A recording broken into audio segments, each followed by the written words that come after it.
because I'm limited to this hot shoe flash in this scenario. With an off-camera flash, maybe it'd be a little different. But in doing this, what I decided to do is make a false roof. So basically I took two white cards that are a little bit reflective, white foam core, and so the flash is pointed, so the flash is hitting underneath. So the flash is coming up and it's hitting underneath and then it's bouncing back down, and now I've got pure white in this top area of the seam. It's a little bright overall, but that's okay, because now what I'm going to do is kind of shape the light a little differently, where I can block some on the objects and maybe even bounce some in to create fill over here. Next thing I'm going to do is try to block some of the light hitting the objects. So here I've got a black card, and I'm going to kind of put it just over the lens. That's going to allow some of this flash that's kind of radiating down.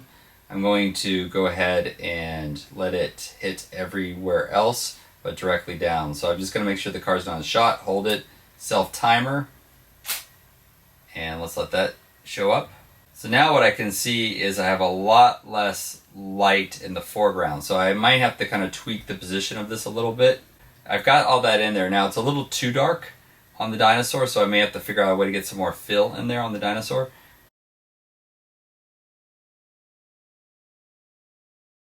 Okay, so what I've done here is I've got some bounce card, making sure that this backdrop gets really bright.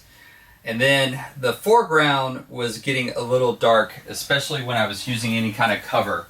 So I had been playing around with different cards here on top.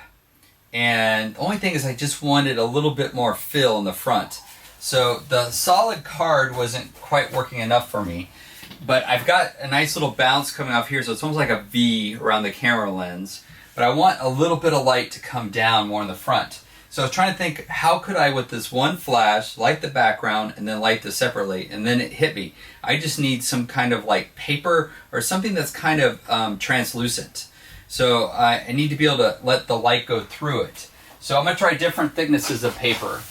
I'm going to try some printer paper here, and let's just see what that does.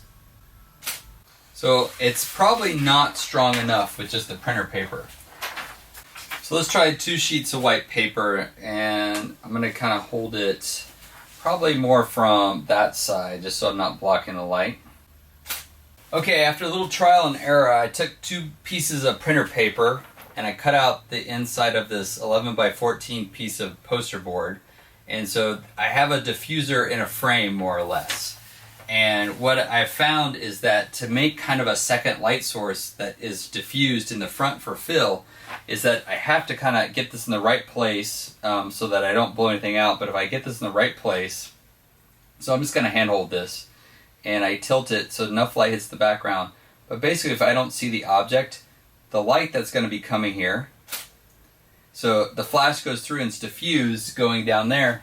And now I've got a good amount of detail where I've got the front has some light to it, but it's not just backlit. And we've got kind of light playing all around. So this is the setup that I ended up doing for this with a single flash. It wasn't easy because essentially I had to figure out a way to bounce that light around and use that one light source to do all this stuff. But it was possible to do with one flash on camera in bounce mode.